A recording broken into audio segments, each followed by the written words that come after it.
NADH और FADH2 से ATP किस तरह प्रोड्यूस होती है, लेट्स सी। माइटोकॉन्ड्रियल मेम्ब्रेन्स में कुछ प्रोटीन कॉम्प्लेक्सेस जो हैं वो एम्बेडेड होते हैं। 4 किस्म के प्रोटीन कॉम्प्लेक्सेस हैं यहाँ पे। NADH जो है वो सबसे पहले आता है प्रोटीन कॉम्प्लेक्स 1 के पास। यहाँ पे आके अपने इलेक्ट्रॉन्स और हाइड्रोजन आयंस जो है वो रिलीज़ करता है। इलेक्ट्रॉन्स जो हैं वो जैसे ही इस प्रोटीन कॉम्प्लेक्स 1 में जाते हैं, यहाँ पे रिडॉक्स रिएक्शन स्टार्ट होते हैं, जिसकी वजह से एक्साइटेशन होती है, क्योंकि एक मॉलिक्यूल इलेक्ट्रॉन गेन कर रहा है तो दूसरा लूज़ कर रहा है। इस गेन और लॉस की वजह से जो है एक्साइटेशन क्रिएट होती है।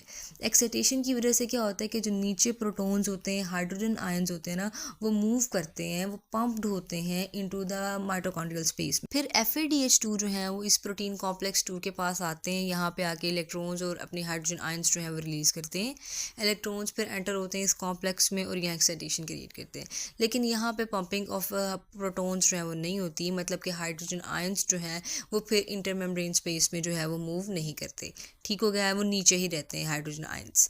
फिर इलेक्ट्रॉन्स जो है यहाँ से मूव करते हैं प्रोटीन कॉम्प्लेक्स 3 में, एक्साइटेशन क्रिएट होती है और फिर पंपिंग होती है हाइड्रोजन आयंस की। अगेन वही वाला स्टेप जो कि प्रोटीन कॉम्प्लेक्स 1 में हुआ था।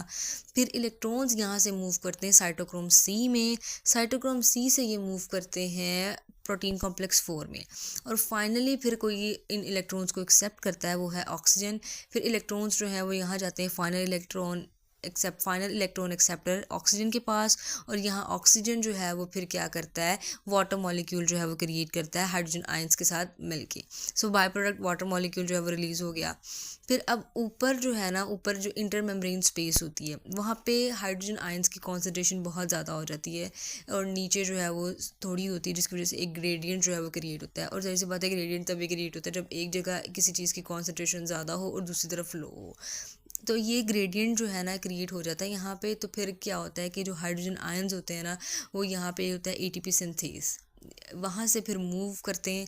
और जैसे ही वो यहाँ से मूव करते हैं, इनमें कुछ प्रोटीन्स लगी होती हैं जिसको वो स्पिन करते हैं फिजिकली। ठीक है, सो ये स्पिन होते हुए नज़र आते हैं। और जैसे ये स्पिन होते हैं ना, तो ADP जो है वो कन्वर्ट हो जाती है ATP में, which is called the energy currency of cell. और बॉडी जो है वो इसको यूटिलाइज करती है अपने सेलुलर एक्टिविटीज़ के लिए।